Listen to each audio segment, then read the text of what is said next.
Ang multo ng nakaraan ay bumalik ng hindi inaasahan.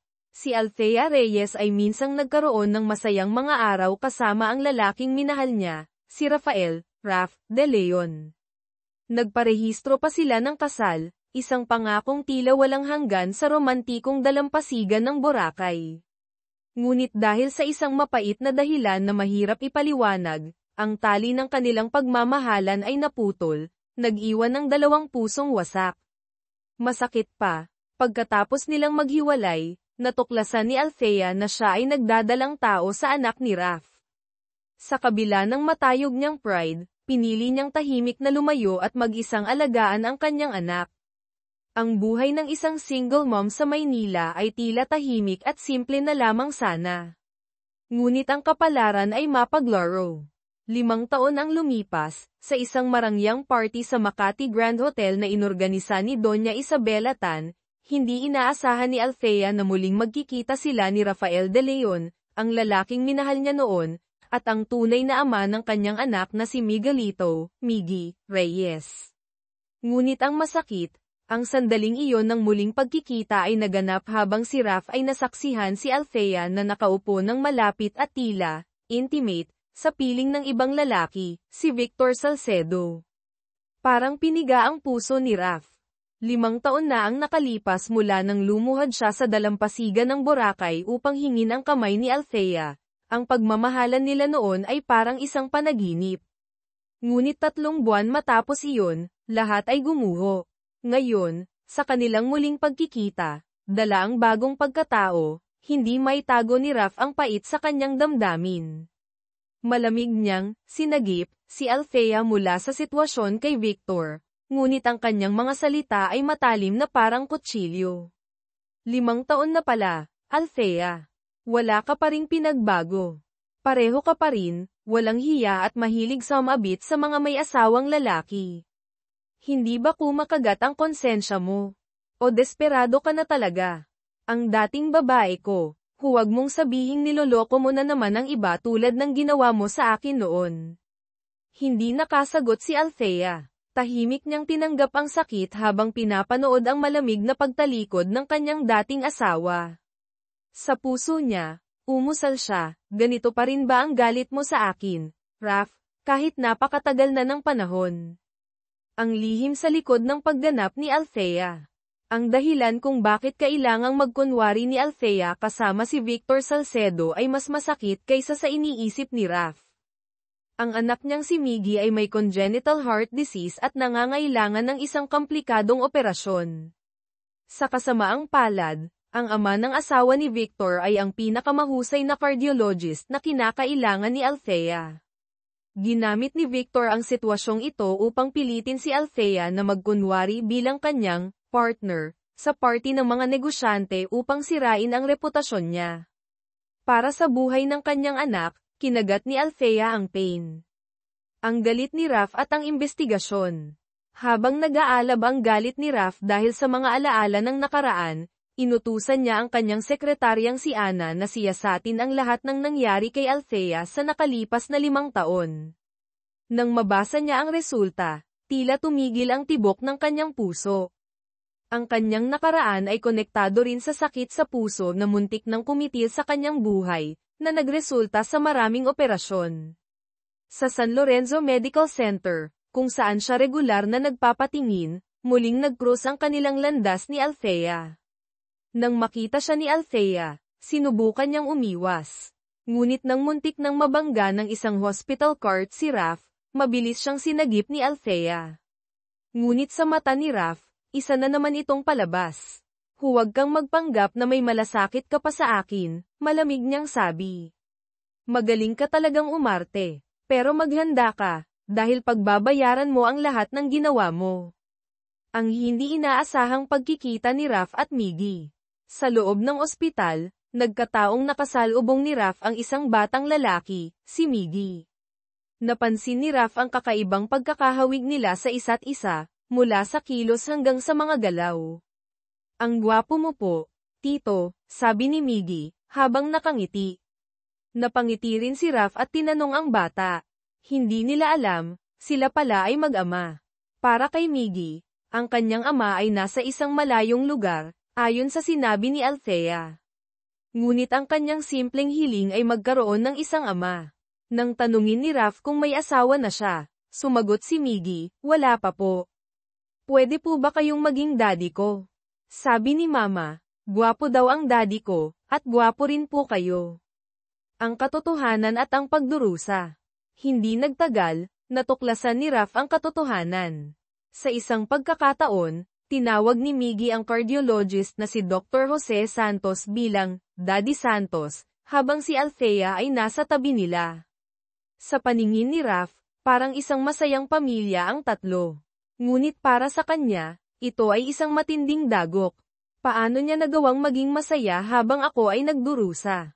Ang laban para sa Project Corazon. Si Raph, bilang bagong malaking shareholder ng San Lorenzo Medical Center sa pamamagitan ng Phoenix Holdings, ay ginamit ang kanyang impluwensya upang harangin ang Project Corazon, isang proyekto sa pagsusuri ng sakit sa puso na pinangungunahan ni Althea. Dahil dito, napilitan si Althea na makipag-usap sa Phoenix Holdings. Sa kanyang pagdating, natuklasan niyang si Raph ang nasa likod ng lahat. Bagamat gulat at nalilito, nanatili siyang propesyonal at ipinaglaban ang kanyang proyekto. Ganito na lang ba tayo palagi, Raph? Tanong ni Althea, puno ng pagod. Hindi ko kayang kalimutan ang ginawa mo, malamig na sagot ni Raph. At hindi ko kayang magpatawad. Ang pagbabalik ng nakaraan. Sa isang flashback, inilahad ang tunay na dahilan ng kanilang hiwalayan. Si Althea, matapos ang isang aksidente, ay nagdala ng isang kopya ng kliyente ni Clara Sandoval, ang babaeng unang minahal ni Raph mula sa kanyang pagkabata. Sa isang serye ng maling akala, napilitan si Althea na magkunwaring si Clara, na nagresulta sa kanilang pagmamahalan. Ngunit nang malaman ni Raph ang katotohanan, naramdaman niyang siya ay pinagtaksilan. Ang pagbabago ng puso ni Raph. Sa kabila ng kanyang galit, unti-unting napagtanto ni Raph ang pagmamahal niya kay Althea, lalo na nang makita niya ang tapang ni Althea para sa kanilang anak. Sa huli, nagpa siyang bigyan ng pagkakataon ang Project Corazon, hindi lamang para kay Althea, kundi para rin kay Miggy. Ang pag-asa para sa isang bagong simula. Sa ospital, habang naghihintay si Althea sa labas ng operating room, dumating si Raph upang samahan siya. Hindi ka nag-iisa, sabi niya. Gagawin ko ang lahat para sa kanya. Sa sandaling iyon, ang kanilang mga sugat sa puso ay unti-unting nagsimulang maghilom. Sa wakas, nagtagumpay ang operasyon ni Miggy. Sa kabila ng lahat ng sakit at galit, muling nagtagpo ang kanilang mga landas, hindi para sa nakaraan, kundi para sa isang bagong simula. Ang peklat ng puso sa Maynila. Alam ni Raph na umalis na si Althea, ngunit bigla siyang nakaramdam ng galit na hindi niya maipaliwanag. Inutusan niya si Ana na agad makipag-ugnayan sa Salcedo Group, kumpanya ni Victor Salcedo, ang kalabang kumpanya ng Ascent Solutions, upang ibigay sa kanila ang oportunidad na makipagtulungan sa pagtatayo ng sistema ng matalinong suporta para sa operasyon sa puso. Helang na helang si Victor Salcedo, hindi nakalimutang magbigay ng mapanirang komento tungkol kay Althea, mukhang hindi maganda ang estilo ng trabaho niya. Paano siya naging direktor sa loob lang ng 2 taon, alam na natin ang sagot. Bagamat galit si Raph sa panlilinlang ni Althea, hindi niya nagustuhan ang mapanirang salita ni Victor. Wala akong pakialam kung ano ang tingin mo sa kanya, malamig na sagot ni Raph, ngunit bilang isang lalaki, ang paninirang puri sa mga babae sa likod nila ay parang nakakababa ng pagkatao, hindi ba? Ang matagumpay na operasyon ni Miggy. Habang naghihintay, si Althea ay puno ng kaba. Sa wakas, dumating ang doktor upang ipahayag ang magandang balita. Matagumpay ang operasyon ni Miggy, at nalampasan na niya ang pinakadelikadong bahagi. Naluha si Althea sa tuwa at ginhawa. Gayunpaman, alam niyang ang mga problema sa trabaho na dulot ni Raph ay nagsisimula pa lamang. Ang paglalakbay sa trapiko ng Maynila. Pwede bang bilisin mo? Malalit na ako sa appointment ko, reklamo ni Raph habang nasa loob ng kotse, naiipit sa makapal na trapiko ng Maynila. Bilisin pa. Ikaw nga ang magmaneho. Ako ang nagdadrive dito, sagot ni Althea habang nagmamaneho sa kanyang lumang motor na tila luma na ang makina. Matapos siyang hindi siputin ni Raph sa kanilang naunang usapan, hindi sumuko si Althea. Ginamit niya ang kanyang kaalaman sa IT upang hack ng kaunti ang schedule ni Raph, pilit na pinilit siyang makipagkita. Ang pag-uusap na puno ng galit. Huli ka ng kalahating oras kahapon, reklamo ni Raph nang magkita sila. Kaya kalahating oras lang ang pinaghintay ko sa'yo ngayon, balik ni Althea. 3 buwan mo akong niloko 5 taon na ang nakalipas. Ang kalahating oras na ito ay wala kumpara sa ginawa mo noon, sagot ni Raph, puno ng galit. Hindi nagpatinag si Althea. Kahit malamig ang pagtanggap ni Raph, patuloy siyang sumunod sa kanya. Sa pagkakataong iyon, dumating si Anna upang ipaalam ang susunod na schedule ni Raph. Ginamit ni Raph ang pagkakataon upang umalis, ngunit mabilis na sumunod si Althea. Sa desperasyon, sinubukan niyang ipaliwanag ang proyekto habang naglalakad, ngunit naunahan pa rin siya ni Raph. Habang papalayo ang kotse ni Raph, napansin ni Althea ang trap-ikong bomb-ara sa daan. Agad siyang umaksyon, nagmaneho ng motor upang habulin ang kotse ni Raph. Ako na ang maghahatid sa'yo, sigaw ni Althea. Tumawa si Raph nang may pangungutya, sinasabi ko sa'yo, hindi kailanman ako sasakay sa delikadong sasakyang tulad niyan. Sa susunod na sandali, nakita ng mga tao si Rafael De Leon, ang makapangyarihang CEO ng Phoenix Holdings, nakasakay sa lumang motor ni Althea, mahigpit na yakap ang baywang ng babae, habang ang mukha niya ay namumutla sa takot. Sa wakas, dumating siya sa meeting ng hindi late, at napilitan siyang bigyan si Althea ng 10 minutong pagkakataon upang ipresenta ang Project Corazon. Ang pagtutunggali sa Salcedo Group. Sa harap ng detalyado, lohikal, at paspusang presentasyon ni Althea, bahagyang nagkaroon ng pag-aalinlangan si Raph. Gayunpaman, binigyan lang niya si Althea ng isang pagkakataon, ang sumali sa isang bukas na bidding. Bagamat nakahinga ng maluwag si Althea, nalaman niyang ang kalaban niya ay ang Salcedo Group ni Victor Salcedo, isang tao na gagawin ang lahat, kahit masama, para manalo. Bagamat tiwala siya sa kalidad ng produkto, alam niyang si Victor ay bihasa sa pandaraya. Ang pag-aapoy ng selos ni Raph. Sa ospital ng San Lorenzo, dumalo si Raph sa isang meeting kasama ang board ng directors tungkol sa bidding. Sa kanyang paglabas, nakita niya sina Althea, Miggy, at Dr. Santos na mukhang masaya na parang isang pamilya. Ang selos at sakit na nararamdaman niya ay muling sumiklab. Ginamit niya ang pagkakataon upang magpatingin kay Dr. Santos, ngunit sinadyang insultuhan ito, mukhang hindi sapat ang pagiging propesyonal mo bilang doktor. Narinig ni Miggy ang panlalait ni Raph at agad na sumugod upang ipagtanggol si Dr. Santos, hindi mo pwedeng awayin si Daddy Santos. Ayoko sa'yo. Kahit gwapo ka, hindi kita papayagang maging daddy ko. Ang laban sa bidding. Sa bidding, sinadya ni Raph na magtanong ng mga mahihirap na katanungan upang pahirapan si Althea. Ngunit sa kabila nito, ginamit ni Althea ang kanyang talino at tapang upang sagutin ang lahat ng tanong ng may logika at kumpiyansa. Hindi nakahanap ng maayos na sagot si Raph. Pagkatapos ng bidding, bulong ni Paulo kay Althea, kanina, tanong ka ng tanong, tapos 3 beses niyang sinagot ng walang kapintasan. Halatang pinapahirapan ka lang. Ang pagkakataong makilala ang anak. Sa isang tindahan malapit sa ospital, nagkataong naroon din si Raph habang bumibili sina Althea at Miggy. Nang lumabas si Althea upang sagutin ang tawag, nakita ni Miggy si Raph at agad siyang nilapitan, ikaw na naman. Bakit mo sinaktan si Daddy Santos? Sa halip na magalit, natawa si Raph at sinamahan ang bata sa paglalaro. Sa kanilang kasiyahan, aksidenteng nakita ni Raph ang makina ng suporta sa puso ni Miggy. Nalaman niya na ang bata ay sumailalim sa operasyon. Nang tanungin si Miggy kung sino ang kanyang ama, sinabi ng bata, sabi ni Mama, ang daddy ko ay nasa malayong lugar. Pero alam ko na wala na siya. Sa sandaling iyon, Naalala ni Raph ang mga detalye, ang edad ni Miggy, ang sakit sa puso na namamana, at ang pagiging ina ni Althea. Isang ideya ang biglang sumagi sa isip ni Raph. Hindi kaya, si Miggy ang anak ko. Ang pagdududa ni Raph. Agad tinanong ni Raph si Miggy, Miggy, kailan ang birthday mo? Ngunit bago pa makasagot si Miggy, mabilis na sumingit si Althea. Puno ng kaba, bakit mo tinatanong?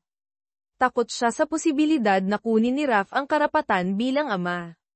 Sa desperasyon, nagsinungaling si Althea. Ang birthday niya ay kalahating taon pa bago dumating. Tama ba, Miggy? Bagamat hindi lubos na naniniwala, wala nang nagawa si Raph. Ngunit sa kanyang puso, ramdam niya ang koneksyon sa bata. Ang tagumpay ng Project Corazon. Sa kabila ng mga pagsubok, natuklasan ni Raph at Althea ang ebidensya ng pandaraya sa pagitan ng Salcedo Group at ng direktor ng ospital. Sa tulong ng kanilang pagsisikap, naibalik sa Ascent Solutions ang kontrata ng Project Corazon. Bagamat nagtagumpay sila, ang mga sugat sa kanilang puso ay nananatiling bukas. Ang laban ng damdamin. Sa isang party na inorganisa ni Paulo upang ipagdiwang ang tagumpay ng Ascent Solutions, naroon si Raph bilang espesyal na bisita. Sa kabila ng kasiyahan ng iba, si Althea ay nanatiling hindi komportable. Sa bawat pagkakataon na may mag-aalok ng alak kay Raph, sinubukan niyang pigilan ito, natatakot para sa kalusugan ng dating minamahal. Ngunit sa mata ni Raph, ang lahat ng ito ay mukhang isa na namang palabas. Sa ilalim ng impluwensya ng alak, hindi na napigilan ni Althea ang kanyang damdamin. Sa isang sulok, hinayla niya si Raph at nagsalita ng may galit at sakit, palagi mong sinasabi na niloko kita. Pero alam mo ba kung bakit? Dahil gusto kong protektahan ang buhay mo. Hindi kita kailanman inutangan ng kahit ano. Alam mo kung bakit? Dahil noong nasa kama ka, halos walang kasiguraduhan ang mga doktor na mabubuhay ka. Ako ang laging nasa tabi mo. Araw-araw, binabasa ko ang diary ni Clara para sa'yo, umaasa lang na mabuhay ka. Sa kindergarten, sabi ni Papa at Mama, kailangan kong isuot ito, ani Miggy habang tinuturo ang maliit na heart device sa ilalim ng kanyang damit, malungkot ang tinig. Pero sinasabi nila na Iron Man daw ako. Madalas siyang tuksuhin ng mga kaklase dahil sa medical device at ang malabong peklat sa kanyang dibdib, dahilan upang maging mahiyain at mawalan ng kumpiyansa sa sarili. Si Raph, na minsang nakaranas ng parehong sitwasyon dahil sa mga peklat mula sa heart surgery, ay nakaramdam ng matinding simpatiya. Nagpasya siyang tulungan si Miggy. Kumuha siya ng mga colored markers at maingat na iginuhit ang isang glowing heart reactor na parang kay Iron Man sa harap ng damit ni Miggy.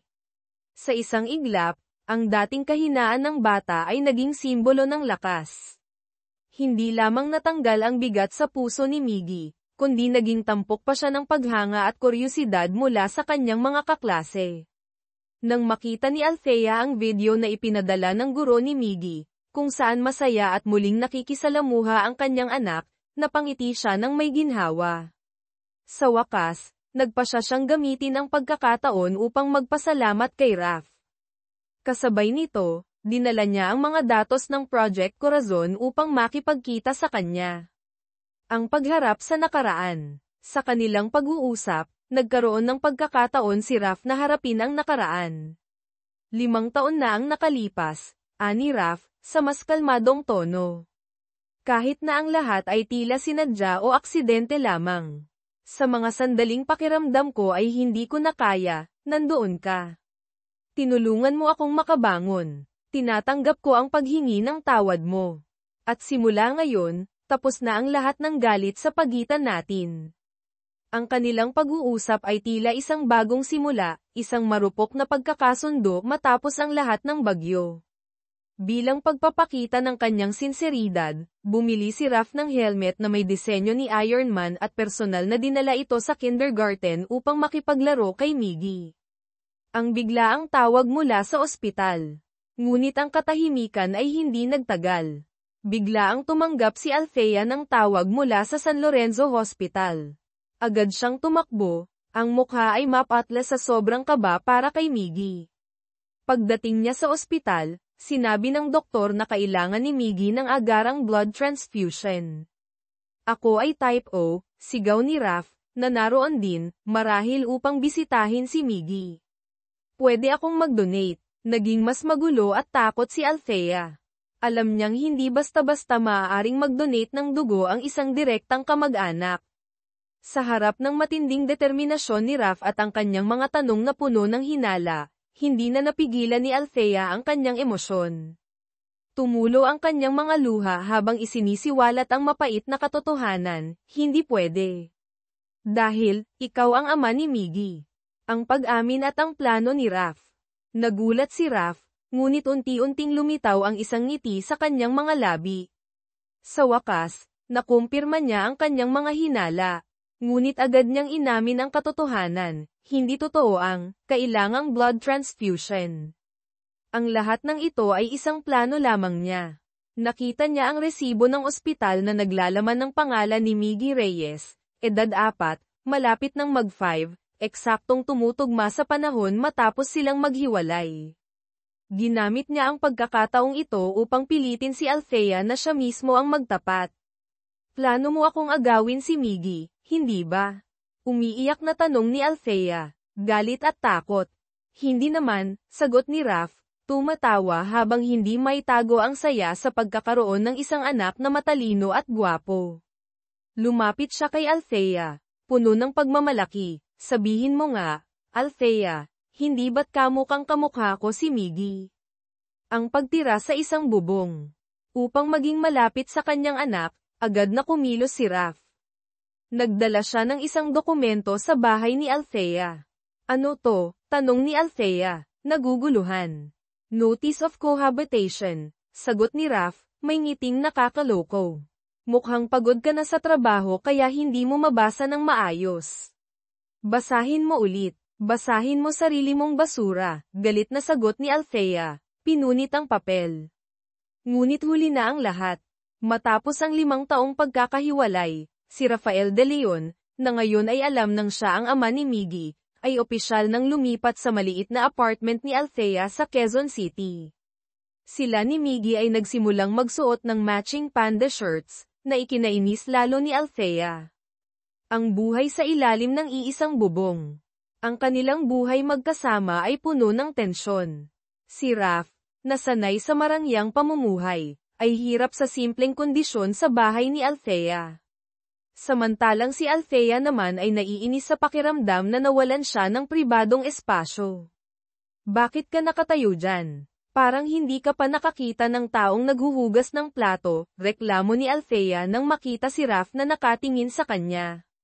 Kahit ang mga simpleng bagay tulad ng pagkain ni Miggy o ang paraan ng paghahatid sa kanya sa paaralan ay nagiging sanhi ng kanilang mga pagtatalo. Ngunit sa huli, para kay Miggy, madalas si Althea ang unang nagpaparaya.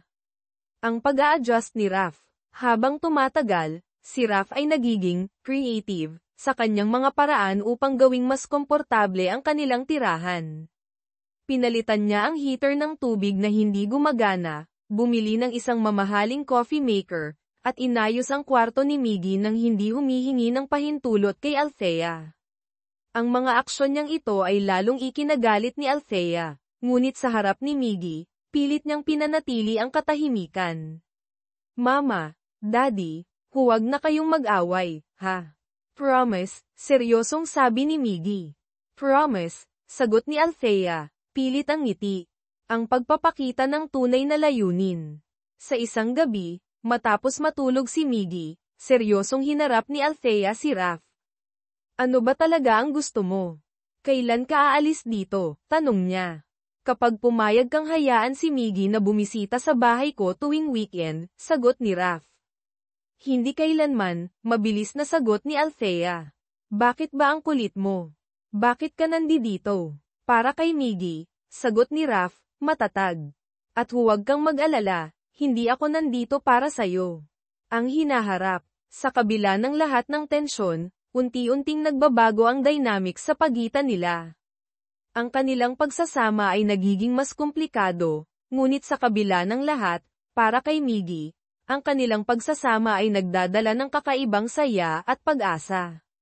Kinaumagahan, pagdating ni Althea sa opisina, agad niyang narinig ang mga bulong-bulungan ng kanyang mga kasamahan.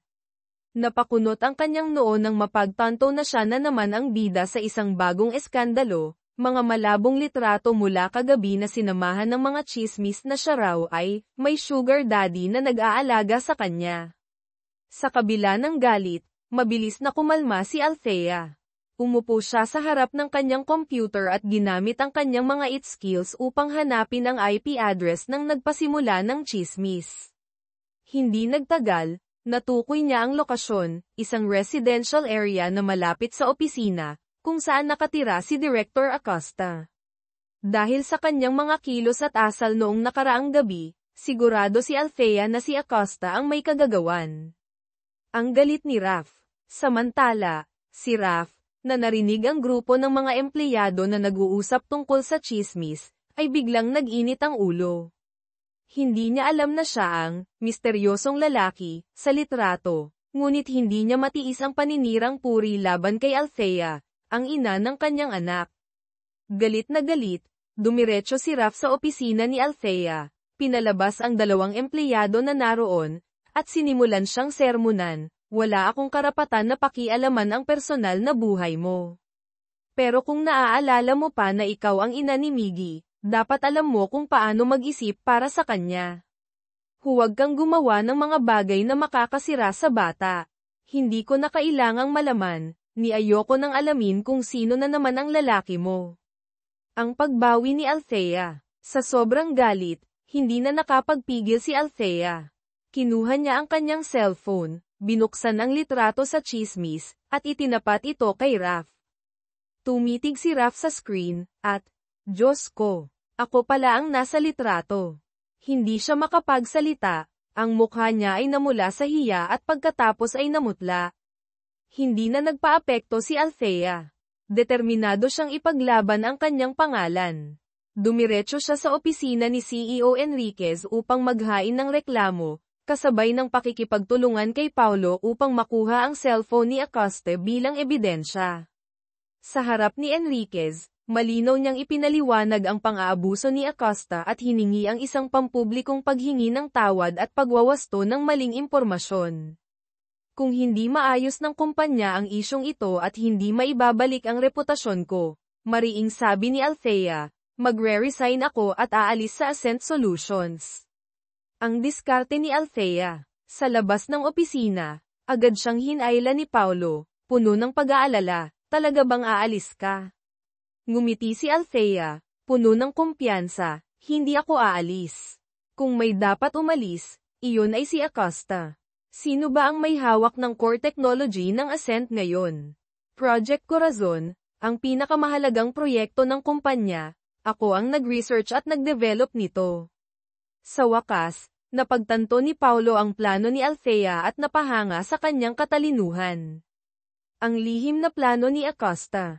Gayunpaman, hindi alam ni Althea na si Acosta ay may lihim na plano kasama si CEO Enriquez upang tanggalin siya sa Project Corazon. Iminungkahi ni Acosta na ang natitirang bahagi ng proyekto, ang operasyon at maintenance, ay kaya niyang pamahalaan. Nagboluntaryo pa siyang makipag-usap kay Rafael de Leon upang palitan si Althea bilang project lead. Ang pagharap ni Raph kay Acosta. Sa halip, si Raph ay may ibang plano. Tinawag niya si Acosta sa parking lot. Ito ang kotse ko, ani Raph habang tinatapik ang hood ng kanyang luxury car, kakabili ko lang nito. Maganda, di ba? Pinatitingnan niya si Acosta ng mas malapit. Tingnan mo ng mabuti. Habang sinisilip ni Acosta ang kotse, unti-unting naalala niya ang litrato. Napagtanto niya na ang kotse sa litrato ay ang kay Raph. Bigla siyang kinabahan. Alam niyang nagkamali siya sa pagpili ng target. Sa harap ng tahimik ngunit nakaka-pressure na presensya ni Raph, napilitan si Acosta na sumang-ayon na maglabas ng pampublikong paghingi ng tawad at itama ang maling impormasyon. Ang tagumpay ni Althea. Pagkaraan, nakita ni Althea ang post ni Acosta na humihingi ng tawad sa internal network ng kumpanya. Masaya siyang umuwi, ibinahagi ang kanyang tagumpay kay Raph, hindi nakakalimutan na pasalamatan si Paulo at ang suporta ng kanyang mga kasamahan. Ngunit ang tunay na tagapagligtas, si Rafael de Leon, ay tila nakalimutan niya, dahilan upang magtampo si Raf kahit hindi niya ito ipinakita. Ang pagkakataon sa pagitan ng dalawa. Kinagabihan, si Miggy ay nakiusap na magkwento ang kanyang mga magulang bago matulog. Walang magawa ang dalawang magulang kundi magpalitan sa pagkukwento, hanggang sa pareho silang makatulog. Kinaumagahan, nagising si Miggy na nakikita ang kanyang mga magulang na mahimbing na natutulog, yakap ang isa't isa. Parang si Papa ang nasa karton, ani Miggy, ngunit maya-maya ay napabuntong hininga. Hindi naman pala. Pagkatapos, ginaisang niya ang kanyang mga magulang upang magpatuloy sa kwentuhan.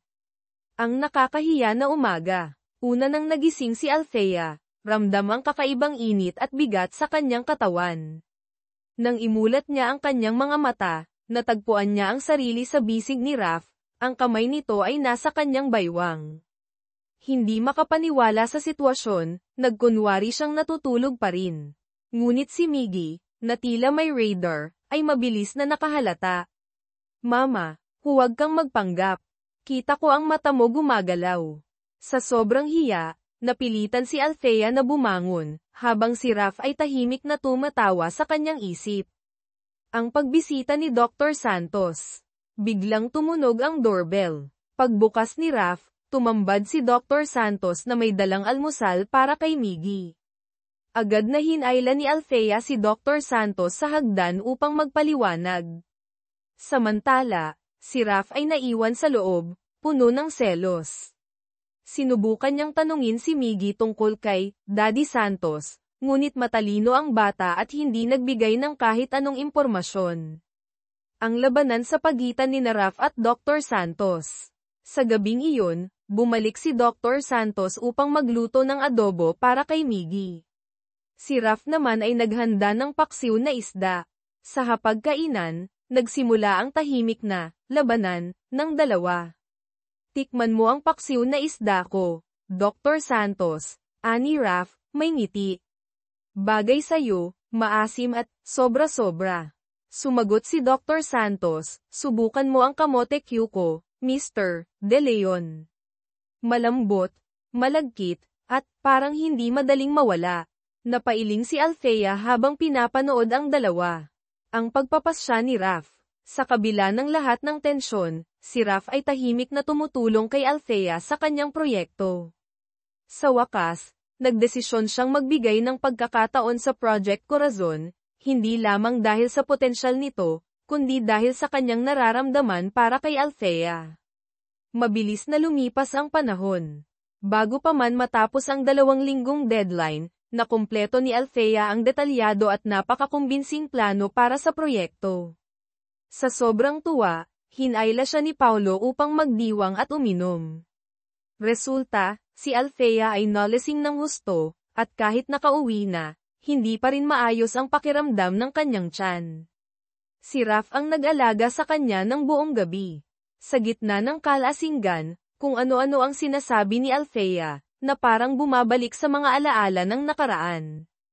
Ang kanyang mga salitang kalahating gising, kalahating tulog ay nag-iwan ng maraming tanong kay Raf. Ngunit ang hindi inaasahan ay ang biglang ginawa ni Althea, isang aksyon na nagpagulat kay Raf, namula ang kanyang mukha, at ang kanyang reaksyon.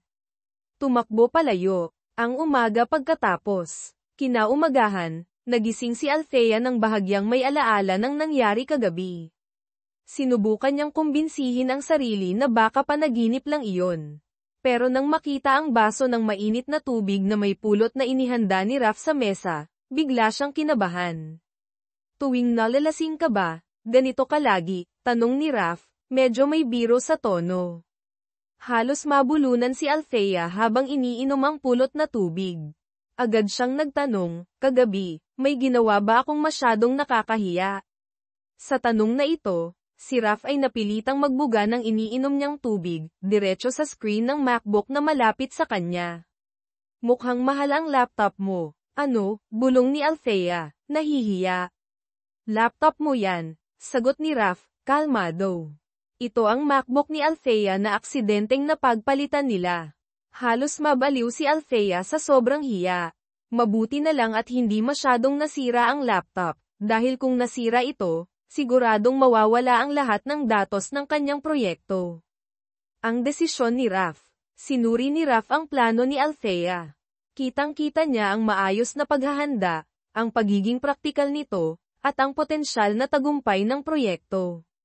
Sa huli, tumawag siya sa mga executive ng Phoenix Holdings at inihayag ang desisyon, mag-i-invest siya sa proyekto ng AI heart modeling software ng Ascent Solutions. Ang naunang proyekto tungkol sa pagsusuri ng kanser ay tinanggihan niya ng walang pag-aalinlangan. Ang pagpahinga ni Althea. Matapos makuha ang opisyal na kontrata ng investment, iminungkahi ni Paulo na magpahinga si Althea ng isang araw. Panahon na para maglaro kasama si Miggy, sabi niya. Samantala, nakatanggap si Raph ng tawag mula kay Miggy, na nagsasabing nasa Enchanted Kingdom sila ng kanyang ina. Agad-agad, dumiretso si Raph sa amusement park. Sa kanyang pagdating, tinulungan niya si Althea sa isang maliit na problema, na siya lamang ang makakagawa ng cool na paraan. Sa huli, nagkaroon sila ng masayang araw na puno ng tawanan, parang isang tunay na pamilya. Ang kwento ni Dr. Santos. Samantala, may bagong kabanata rin sa buhay ni Dr. Santos. Ang isang babae na nagngangalang Sofia, anak ng head ng Cardiothoracic Surgery Department, ay na-in-love at first sight kay Dr. Santos. Sa wakas, nakuha niya ang numero ng doktor, ngunit agad siyang binlock nito. Sa halip na sumuko, mas lalo siyang naging porsigido. Ginamit niya ang impluwensya ng kanyang ama upang maging volunteer sa San Lorenzo Hospital. Sa tulong ng ibang doktor, nahuli niya si Dr. Santos at napilitang humingi ng paumanhin dahil sa pagblock. Ginamit ni Sofia ang kaarawan ng kanyang ama bilang dahilan upang kumbinsihin si Dr. Santos na samahan siya sa pagbili ng regalo. Walang magawa si Dr. Santos kundi sumang-ayon. Ngunit sa halip na mamili ng regalo, napagtanto niyang niloko siya ni Sofia, dinala siya nito sa isang fashion show kung saan siya ang modelo. Nang pauwi na, napansin ni Dr. Santos ang isang pares ng sapatos na pambabae sa isang tindahan. Pinili niya ang tamang size, na eksaktong sukat ni Sofia. Ngunit, ang sapatos ay hindi para kay Sofia. Ang pagkikita ni na Dr. Santos at Althea. Sa kanyang pag-uwi, nakita ni Dr. Santos ang pamilya ni Althea nakakagaling lamang sa amusement park. Ang kanilang tawanan at kasiyahan ay nagbigay ng sandaling pagkalito kay Dr. Santos. Nang makabawi siya, lumapit siya kay Althea at iniabot ang sapatos. Bagay sa'yo, sabi niya ng may sinseridad. Nakita ni Raph ang eksena, at ang pagbibigay ng regalo mula kay Dr. Santos ay nagpainit ng kanyang ulo. Lalo pa nang makita niyang si Althea ay masayang binuksan ang kahon ng sapatos at tila pinapahalagahan ito ng sobra. Pangit ng taste, sabi ni Raph, may sarcasm. Bagay talaga kay Dr. Santos. Hindi natuwa si Althea. Sa halip, agad niyang sinuot ang sapatos. Oy, sakto. Ang ganda ng sapatos. Dapat ingatan ito. Sinadya niyang maglakad-lakad upang marinig ni Raph ang tunog ng takong. Ang pagtutulungan para kay Miggy. Malapit na ang Family Day sa kindergarten ni Miggy. Gustong-gusto ng bata na parehong magulang ang dumalo. Ngunit nang tanungin ni Althea si Raph kung libre siya sa weekend, malungkot niyang sinabi na kailangan niyang magpunta sa ibang bansa upang harapin ang mga conservative na shareholders ng Phoenix Holdings, na tutol sa investment sa proyekto ni Althea. Hindi na pinilit ni Althea si Raph. Sa halip, nagpasya siyang gumawa ng cake para sa event. Ngunit ang kakayahan niya sa pagluluto ay halos wala. Ang resulta, isang kasi ng puno ng usok at isang cake na parang uling. Sa kabutihang palad, dumating si Dr. Santos upang tumulong. Sa wakas, nakagawa sila ng isang maayos na cake. Ang pagbawi ni Raph. Sa araw ng Family Day, biglang dumating si Raph, dala ang mga kagamitan at sangkap para sa paggawa ng cake. Sa kanyang husay sa pagluluto, Nakagawa siya ng mga cake na nagustuhan ng mga bata at mga magulang. Ang kanyang biglaang pagdating ay nagbigay ng kasiyahan kay Miggy at nagpalapit sa kanilang pamilya. Sa huli, si Dr. Santos, na dumating ng huli, ay tahimik na umalis, puno ng lungkot. Ang pagbabago ng damdamin. Kinagabihan, sinabi ni Althea kay Raph, "Salamat. Salamat sa pagpapakita sa akin na hindi ako nagkamali sa pagpapakilala kay Miggy sa'yo." Ang kanilang masayang araw bilang pamilya ay nagbigay ng bagong koneksyon sa kanila. Unti-unti, ang matigas na paninindigan ni Althea na huwag bumalik kay Raph ay nagsimulang magbago.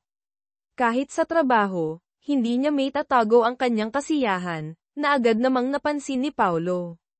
"May nangyari, ano?" tanong ni Paulo. Sa wakas, ikinwento ni Althea ang buong kwento, kabilang na ang pagiging ama ni Raph kay Miggy. Napahanga si Paulo, parang teleserye.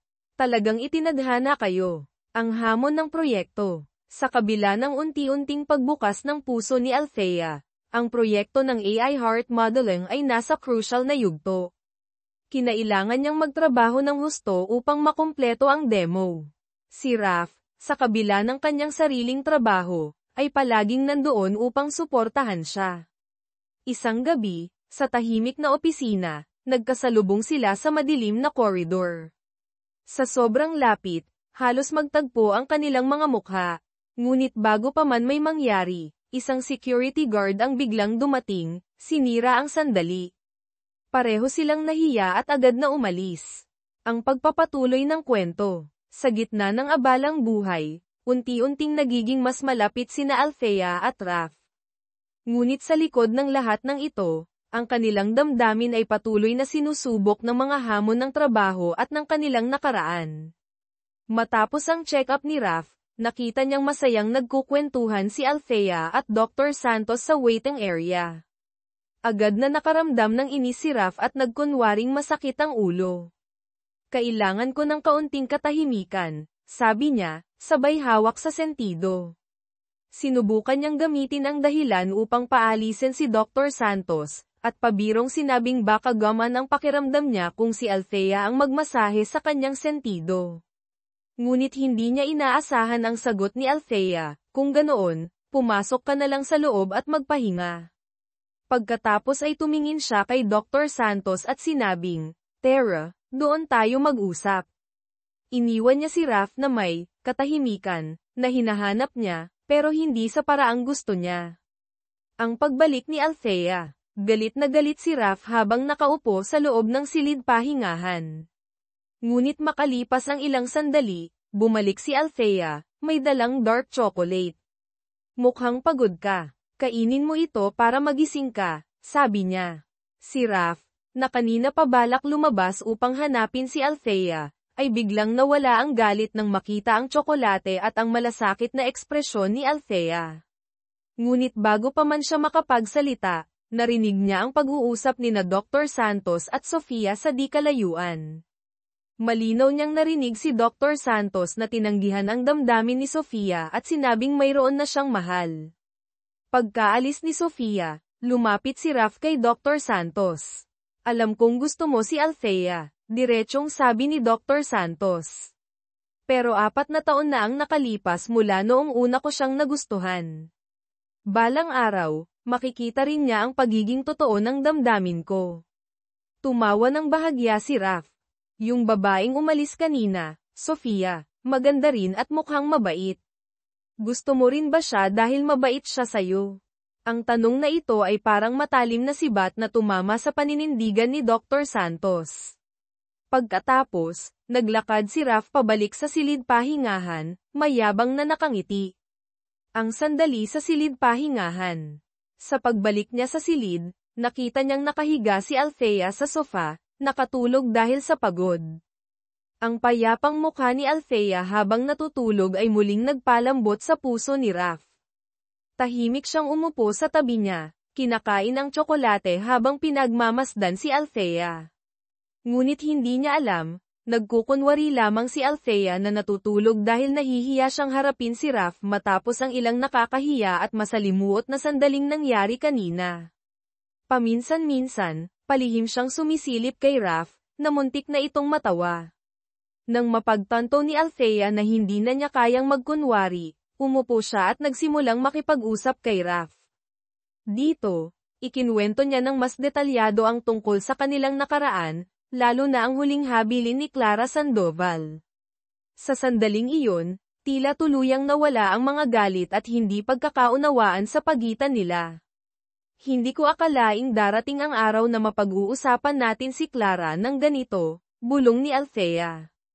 Ang insidente sa elevator. Sa isang abalang elevator sa isang gusali ng opisina, isang lalaking nasa edad na may mukhang bastos ang biglang sumiksik at sinubukang gumawa ng masama sa isang batang babae sa harapan niya.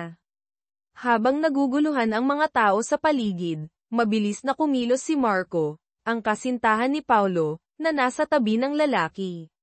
Malakas niyang hinampas ang kamay ng lalaki at sumigaw, "Anong ginagawa mo?" Nagmamatigas ang lalaki at sinabing, "Ano?" Siya nga ang unang humipo sa akin, sabay turo sa batang babae. Pagkatapos, idinawit pa niya si Althea, na nasa unahan ni Marco, upang magdahilan. Narinig ni Althea ang maling paratang ng lalaki at kalmadong itinuro ang CCTV camera sa itaas ng elevator. Kinuha rin niya ang kanyang telepono, kunwaring tatawag sa pulis. Dahil dito, natakot ang lalaki at nagmamadaling tumakas nang bumukas ang pinto ng elevator. Ngunit bago pa man siya makalayo, mabilis siyang nadisarmahan ni Marco gamit ang kanyang kaalaman sa martial arts. Nang dumating si Paulo, na may usapan kay Althea sa gusaling iyon, nalaman niyang si Marco pala ang tumulong. Bagamat planado niyang ipakilala ng maayos si Marco kay Althea, hindi niya inasahan na mangyayari ito sa ganitong sitwasyon. Parehong napangiti ang tatlo sa kakaibang pagkakataon. "Ang galing ng taste mo ngayon, Paulo," biro ni Althea. "Mukhang nakahanap ka na ng matinong lalaki." Ngunit walang kaalam-alam sina Althea at Paulo na si Marco ay kapatid ni Clara Sandoval. Ang tagumpay ng proyekto. Nakatanggap ng magandang balita si Raph mula sa mga shareholder sa ibang bansa. Ang Project Corazon Phase 2 ay tuluyan ng naaprubahan para sa buong pondo. Sa sobrang saya ni Althea, inimbitahan niya si Raph para mag-dinner bilang pasasalamat. Sa gabing iyon, si Raph, Althea, at Miggy ay naghapunan sa isang marangyang restaurant. Masaya at puno ng tawanan ang kanilang gabi. Ngunit isang hindi inaasahang pangyayari ang naganap. Nang bumalik sila mula sa kani-kanilang gawain, si Raph mula sa restroom at si Althea mula sa pagtanggap ng tawag, wala na si Miggy sa kanyang upuan. Nagpanik ang dalawa at naghanap sa buong lugar. Sa wakas, nalaman nilang si Miggy ay pumunta sa isang tindahan upang bumili ng regalo para sa kanyang ina. Ang inosenteng kilos ni Miggy ay nagdala ng magkahalong takot at tuwa sa kanilang dalawa. Sa sandaling iyon, naramdaman ni Raph ang lalim ng pagmamahal niya kay Miggy at kay Althea. Samantalang si Althea naman ay tila nagkaroon ng bagong pananaw, marahil, oras na upang talikuran ang nakaraan at bigyan ng pagkakataon ang kanilang pamilya na mabuo muli. Sa kabilang banda, si Rafael De Leon ay nakatanggap din ng imbitasyon upang maging pangunahing tagapagsalita sa Health Tech Summit bilang isang malaking investor.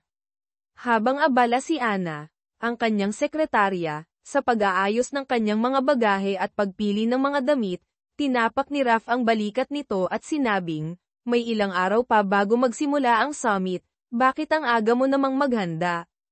Ngunit nang dumating siya sa Ascent Solutions upang hanapin si Althea, na may balak makipag-ayos at sabay maghanda para sa summit, nalaman niyang maaga itong umalis kasama si Miggy patungong Cebu upang maghanda para sa kaganapan.